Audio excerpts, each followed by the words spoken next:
राम जय जय राम श्री राम जय राम श्री राम जय जय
किसी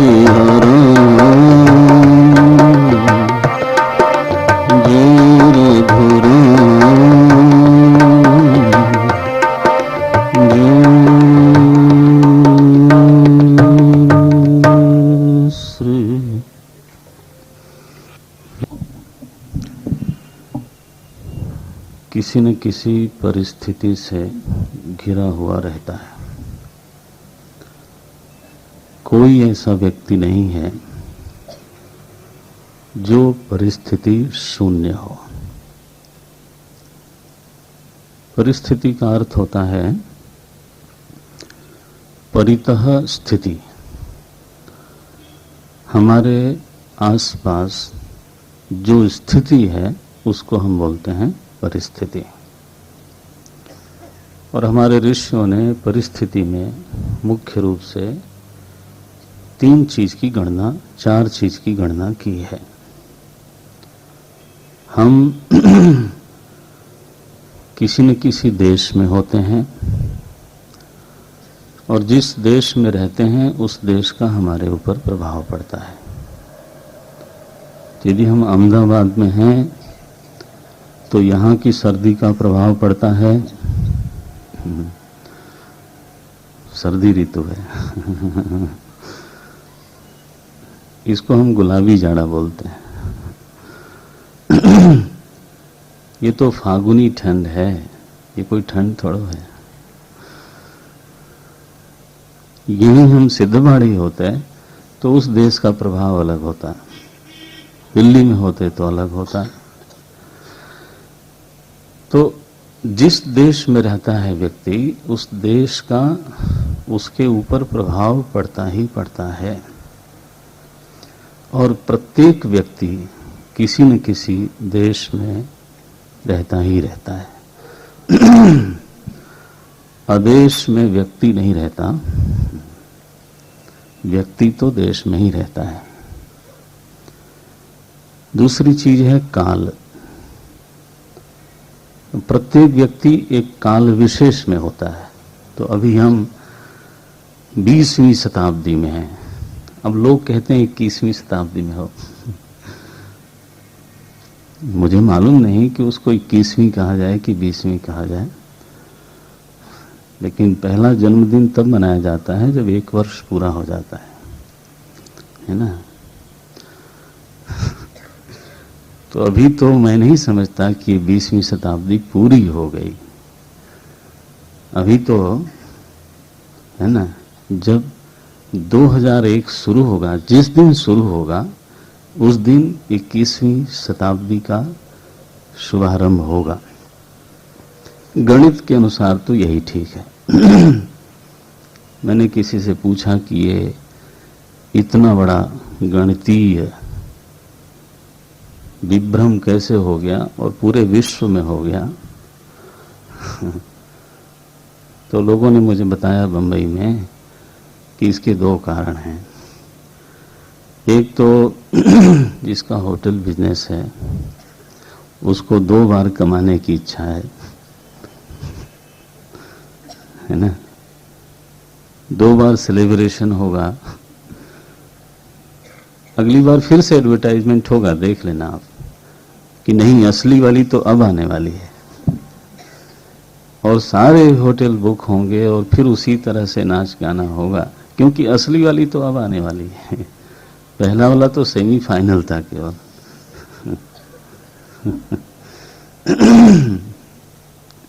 दूसरा कारण मुझको बताया गया कि ये कंप्यूटर महाराज 1008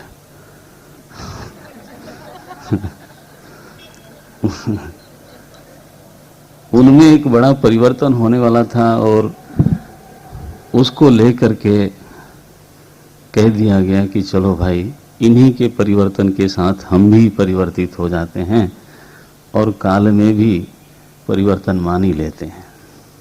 बहरहाल तो हम 21वीं शताब्दी में नहीं हैं, 20वीं शताब्दी में हैं, 16वीं शताब्दी में तो नहीं है, कम से कम 17वीं शताब्दी में नहीं है। यदि उस शताब्दी में होते तो आप जानते हो मुगल वंश का शासन चल रहा होता और सारी परिस्थितियां बिल्कुल भिन्न होती, अगर आप 17वीं 18वीं शताब्दी में होते तो नारायण अंग्रेजों का शासन चल रहा होता और परिस्थितियां भिन्न होती। शायद ये यज्ञ करना कठिन होता, करने के लिए कुछ बहाना खोजना पड़ता संभव था। तो जिस काल में व्यक्ति रहता है उस काल का उसके ऊपर प्रभाव पड़ता है, और ऐसा कोई व्यक्ति नहीं है जो काल निरपेक्ष हो। ध्यान रखना, आत्मा अकाल हो सकता है लेकिन ऐसा कोई व्यक्ति नहीं है। हम वेदांती लोग शब्दों के बड़े कंजूस होते हैं, और जो कंजूस न हो उसको मैं वेदांती नहीं समझता। हाँ। व्यक्ति कभी अदेश में नहीं हो सकता, उसको देश में ही होना होगा। व्यक्ति कभी अकाल में नहीं होता, उसको काल में ही होना पड़ेगा। और व्यक्ति के ऊपर देश का, काल का प्रभाव पड़ता ही पड़ता है। तो परिस्थिति में ये दो चीज हो गई। तीसरी चीज होती है, प्रत्येक व्यक्ति के साथ कुछ न कुछ वस्तुएं होती हैं। संपत्ति है, आपने घर में कोई चीजें खरीदी हैं, पलंग है, आसन है, माइक है, किताब है, टेबल है, इस तरह की व्यवस्था है, प्रकाश है, ये वस्तुएं हैं जिनके साथ हमको रहना है। और आप जानते हो हर व्यक्ति के पास अलग अलग वस्तुओं का समुदाय है। उसी की वजह से किसी को हम अमीर बोलते हैं, किसी को गरीब बोलते हैं। तो वस्तु के साथ व्यक्ति को रहना पड़ता है, और वस्तु का भी व्यक्ति के ऊपर प्रभाव पड़ता है। अभी माइक यदि खराब हो जाए, भगवान न करे, तो आप जानते हो इसका एकदम प्रभाव पड़ेगा। ये आसन अगर ठीक ना हो तो आपको कोई फर्क भले ना पड़े, मेरे को पड़ जाएगा, और आपका ठीक नहीं होगा तो मुझे कोई फर्क नहीं पड़ता, आपको परेशानी होगी। यानी एक भी चीज ऐसी नहीं है जो हमको प्रभावित न करती हो, और हमें वस्तुओं के समुदाय में रहना ही पड़ता है। आपका फ्रिज खराब हो जाए, आपका टीवी खराब हो जाए, है ना, आपकी कलम खराब हो जाए, तो उनका दोष नहीं है। वो इस तखत से संलग्न था, इसलिए तखत के साथ साथ वो भी बोलता था।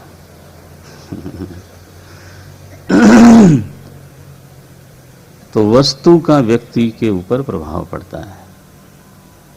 देश, काल, वस्तु। चौथी चीज है व्यक्ति। प्रत्येक व्यक्ति कुछ व्यक्तियों के साथ रहता है, कुछ जीवित लोगों के साथ रहता है, संबंधों के साथ रहता है। और आप जानते हो कि हमारे जीवन पर व्यक्तियों का कितना प्रभाव पड़ता है। नारायण, है ना। कोई कोई लोग घर में ही स्वर्गवासी हो जाते हैं। माने अगर कोई कहा जाए कि ये आपके घर को स्वर्ग बना देंगे, तो नेचुरल है कि फिर आप स्वर्गवासी हो जाओगे। शादी में कई बार कहा जाता है ना कि ये लड़की आपके घर को स्वर्ग बना देगी,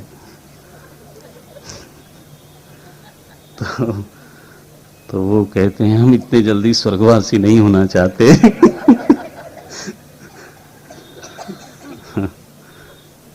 पड़ता है कि नहीं पड़ता है।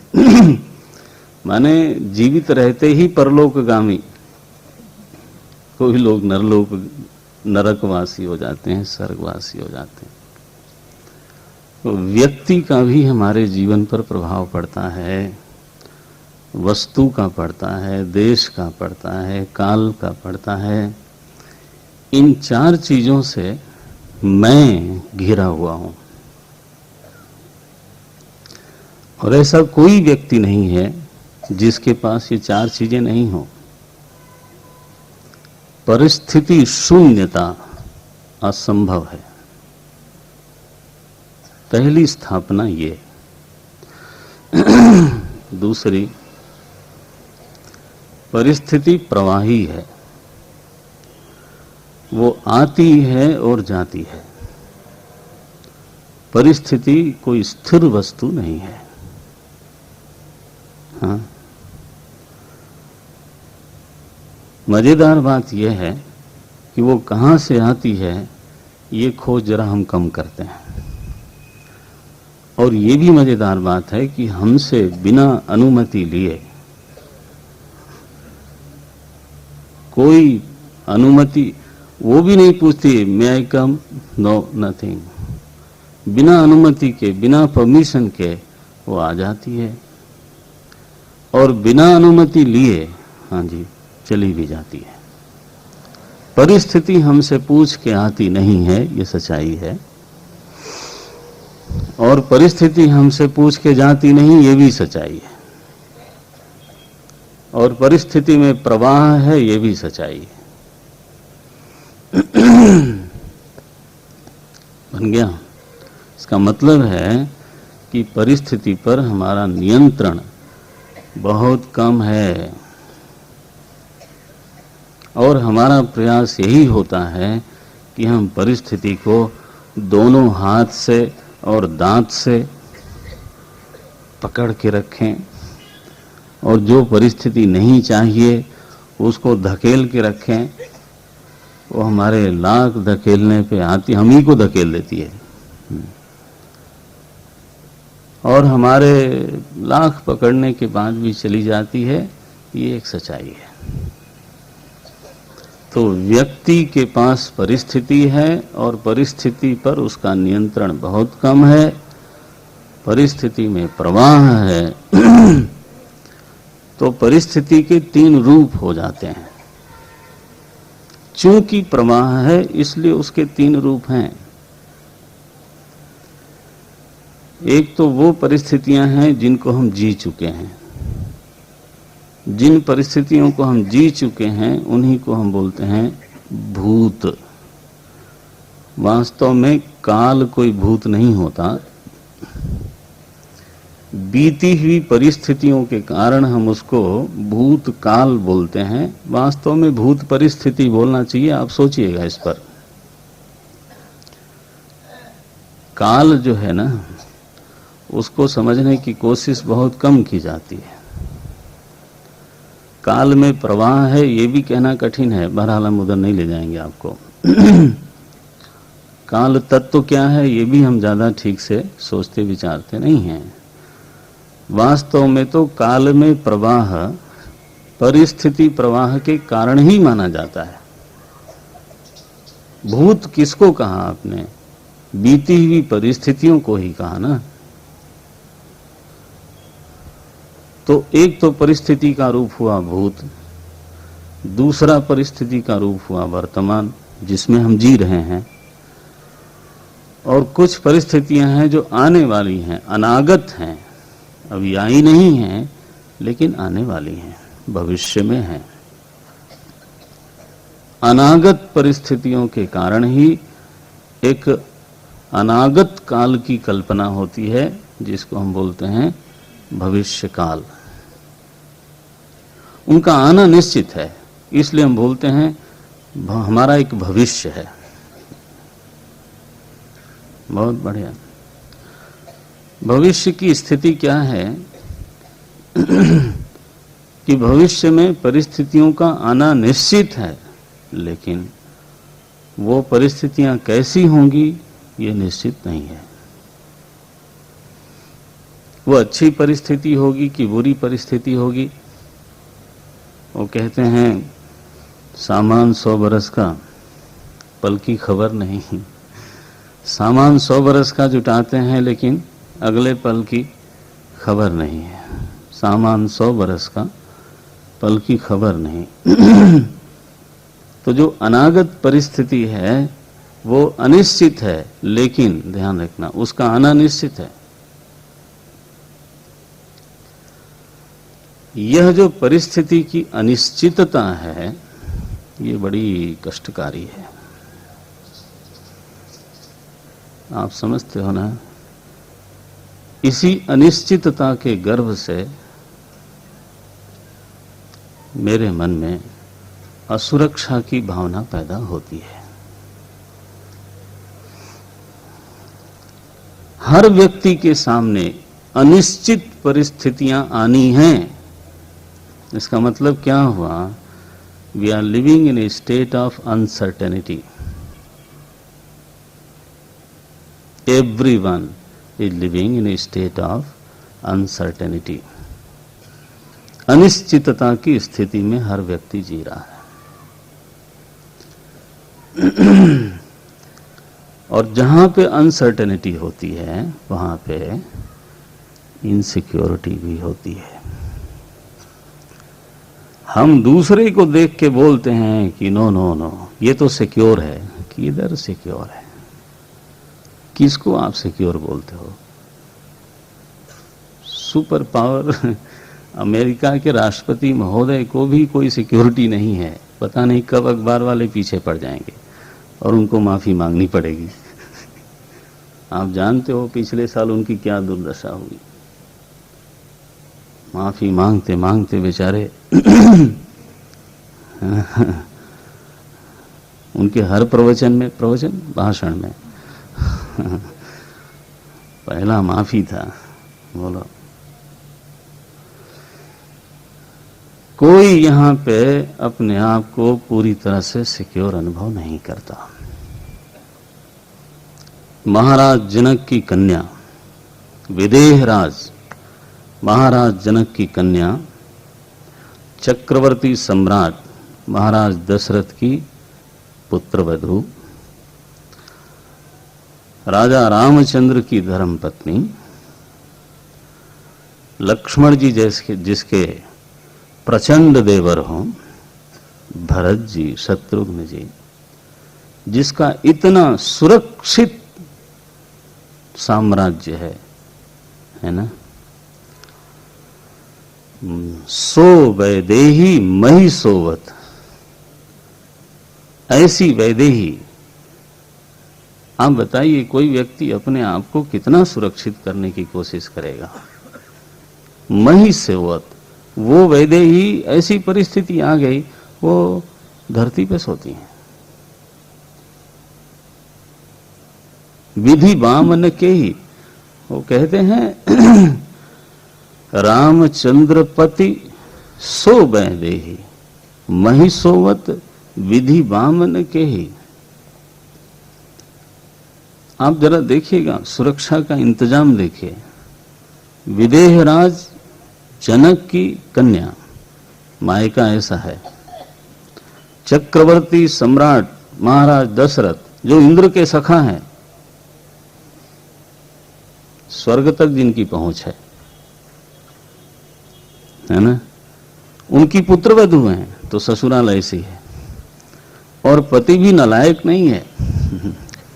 ऐसा नहीं कि पिताजी लायक हैं और ससुर जी लायक हैं और पति नालायक है, ऐसा नहीं है। रामचंद्र पति, रामचंद्र पति सो वैदेही, चौपाई का ध्वनि देखिए, सो Vaidehi, in spite of this, सो वैदेही मही सोवत विधि वामन के ही। यहां कौन है जो अपने आप को पूर्णतः सुरक्षित अनुभव करता है? सब लोग इनसिक्योरिटी के शिकार हैं। लेकिन ये इनसिक्योरिटी आई कहां से? बोले अनसर्टेनिटी से। यह जो भविष्य अनिश्चित है ना हर व्यक्ति का, बोले नहीं, ज्योतिषी लोग जानते हैं। ज्योतिषी लोग, मुझे बताया गया कि ये जो प्लेन था अभी जो हाईजैक हुआ, उसमें नेपाल के राज ज्योतिषी साहब भी थे। आई डोंट नो ये सूचना सही है कि गलत है, बट ये सूचना मुझे दी गई कि नेपाल महाराजा के जो राज ज्योतिषी, कोई ज्योतिषी हो तो बुरा ना माने मैं तो कह रहा हूं, आप भी जानते भी होंगे, जो ज्योतिषी लोग हैं वो भी जानते हैं। यह जो परिस्थिति की अनिश्चितता है वो सबके साथ लगी हुई है, और इस अनिश्चितता के कारण यह जो असुरक्षा है ये महाराज राक्षसी की तरह से सबके मन के पीछे, तन के नहीं मन के पीछे सबके लगी हुई है। थोड़ा जब हम अपने आप को सेटल करते हैं तो सेटल हो गए कंपैरेटिव शब्द है ये।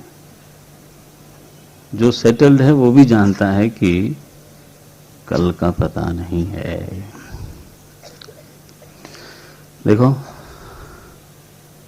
तो यह जो असुरक्षा है इसको पार करना चाहता है हर व्यक्ति, और उसके लिए एक एक सांस आहुति के रूप में सौंप देता है।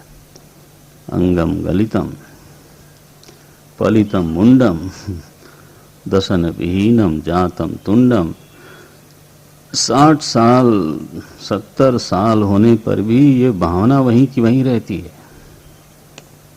है ना।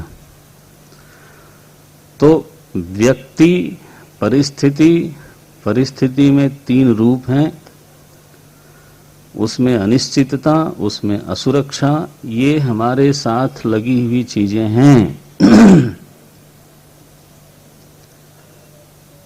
और हमारे सामने जो सीधी सीधी समस्या है, मूलभूत समस्या है, वो यही है कि हम किस प्रकार से अपने को संतुलित करें इस बीच में।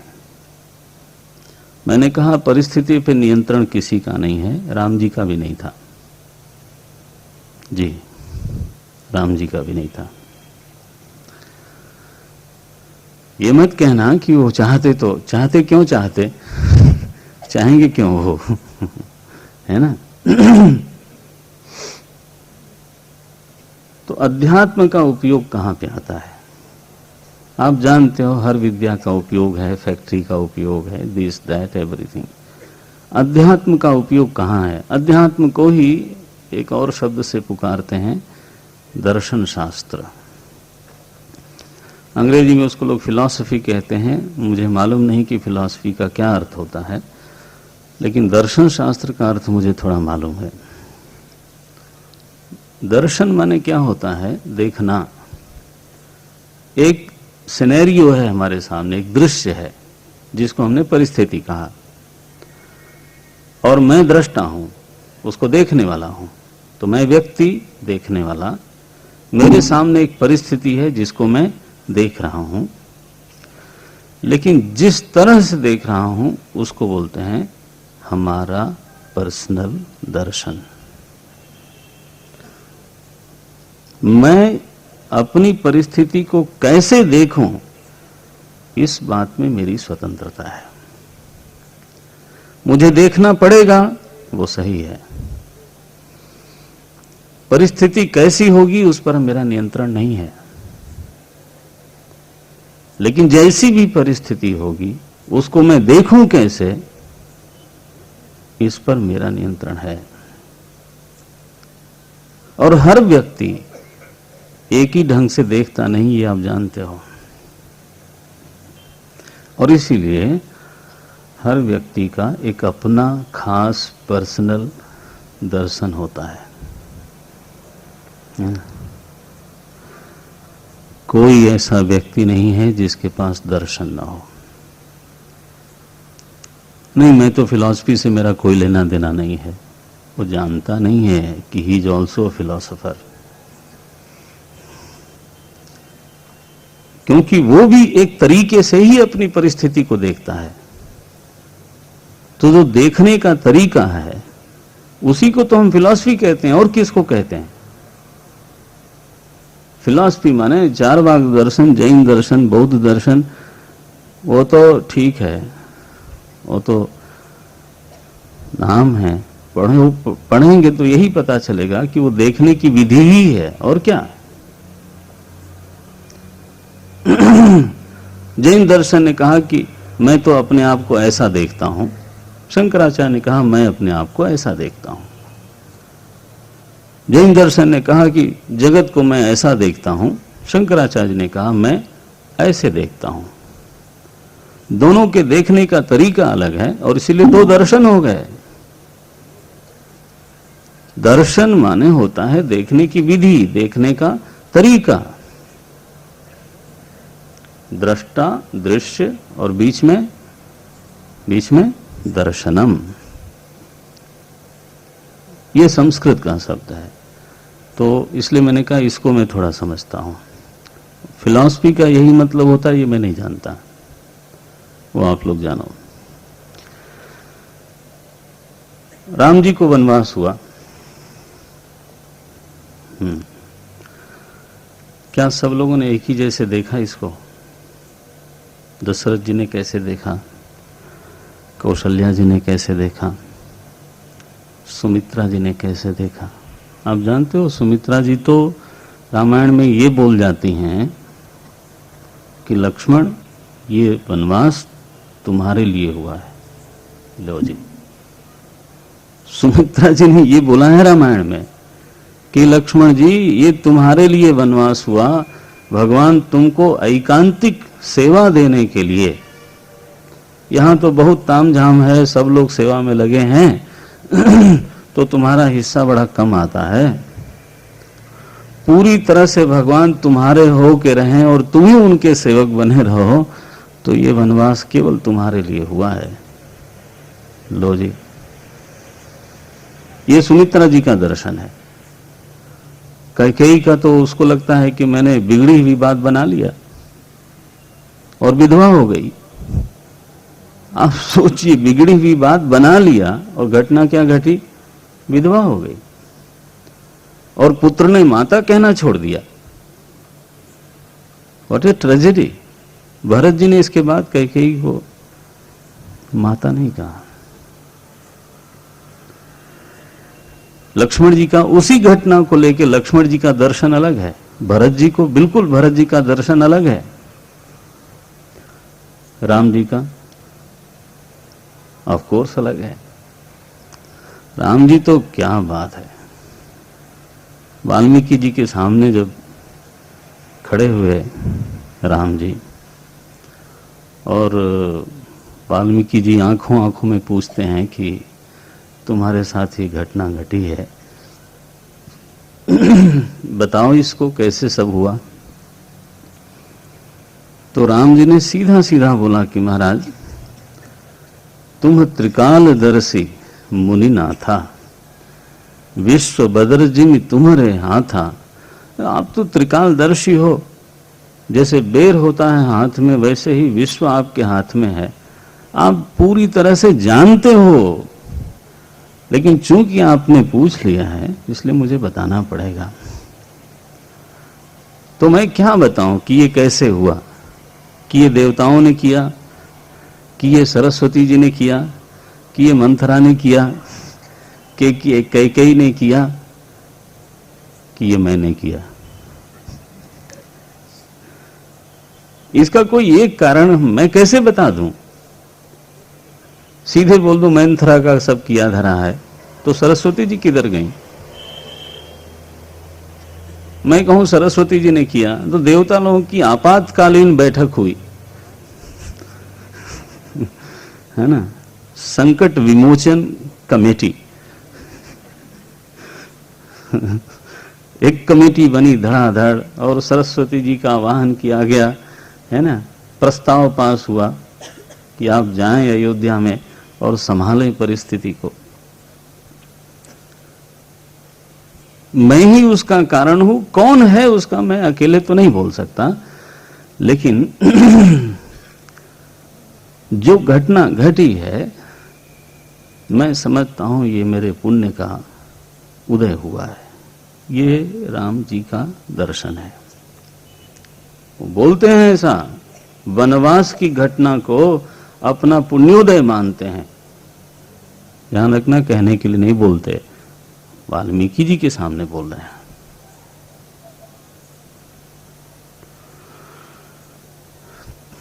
तात वचन गिनाते हैं क्या क्या लाभ हुआ इसका। तात वचन अरु मातु हित, भाई भरत अस राऊ। मेरे पिताजी के यश की रक्षा हो गई, उनके वचन की रक्षा हो गई। इसी घटना से मेरी माता कैकेयी का हित हो गया, जो चाहती थी वो उनको मिल गया। प्रजा को भरत जैसा राजा मिल गया।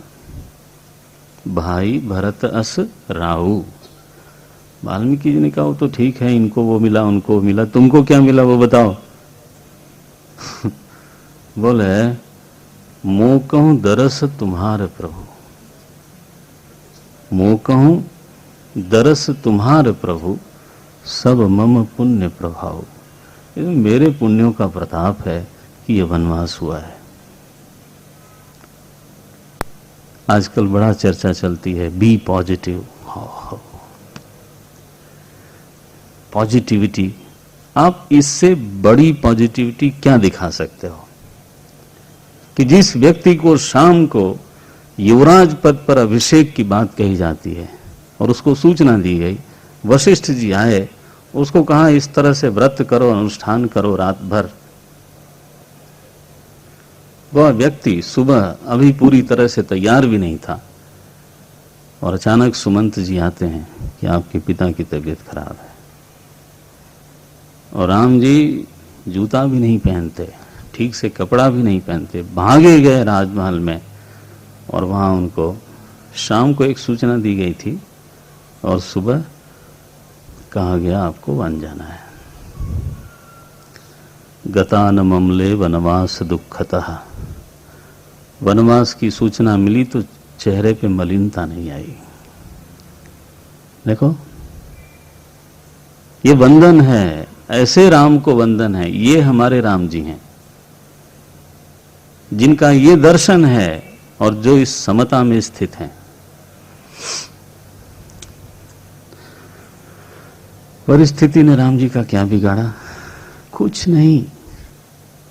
क्यों? क्योंकि उनका दर्शन बड़ा था। परिस्थिति तो खराब थी, ऑफ कोर्स खराब थी, परिस्थिति खराब थी, लेकिन उनका दर्शन अच्छा था। अध्यात्म शास्त्र मानवीय जीवन में ये योगदान देना चाहता है, अगर हम समझ जाएं तो। अध्यात्म शास्त्र हमारी कोई परिस्थिति को बदलने के लिए नहीं आता। No no no, that is not the real contribution. अध्यात्म शास्त्र हमारा दर्शन ठीक करना चाहता है, हमारी दृष्टि ठीक रहे, देखने का तरीका ठीक रहे, है ना। तो वनवास भी पुण्य का उदय मालूम पड़ेगा। बोले महाराज ऐसी दृष्टि हमेशा रहती नहीं, विह्वल हो जाता है आदमी। परिस्थिति का इतना प्रचंड वेग होता है कि अच्छे अच्छे धीर पुरुष लोग भी, है ना, विह्वल हो जाते हैं। ये ठीक है, कहने की बात है कि आदमी सम रहे, लेकिन परिस्थिति भी कोई छोटी मोटी चीज नहीं है। कौन कहता है कि छोटी चीज है? कोई नहीं कहता। लेकिन ये बात भी मानने की है कि एक परिस्थिति इस व्यक्ति को जितना विह्वल करती है, वही परिस्थिति इस व्यक्ति को उतना विह्वल नहीं करती है। ये भी तो मानने की है। परिस्थिति का प्रभाव प्रत्येक व्यक्ति पर एक जैसा नहीं होता। क्यों नहीं होता? वो खोजने की चीज है। परिस्थिति में समानता है, लेकिन व्यक्ति के दर्शन में अंतर होता है ना, इसलिए प्रभाव में अंतर हो ही जाता है। एक बार यदि हम अपने चित्त को संभाल लें और प्रत्येक परिस्थिति में सकारात्मक बने रहें, पॉजिटिव बने रहें, कुछ अच्छाई देख सकें, यदि ऐसा संभव हो जाए तो आप जानते हो, चित्त यदि शांत होगा तो हम परिस्थिति को बेहतर ढंग से सुलझा सकते हैं, बेहतर ढंग से उसका समाधान कर सकते हैं, उसमें से अच्छाई को निचोड़ सकते हैं, विष की दवाई बना सकते हैं, विष की, है ना, बनाते हैं ना डॉक्टर लोग, विष की औषधि बना सकते हैं। लेकिन यदि हम शांत रहें तो, लेकिन एक बार विष सीधे अपने सिस्टम में उतर जाए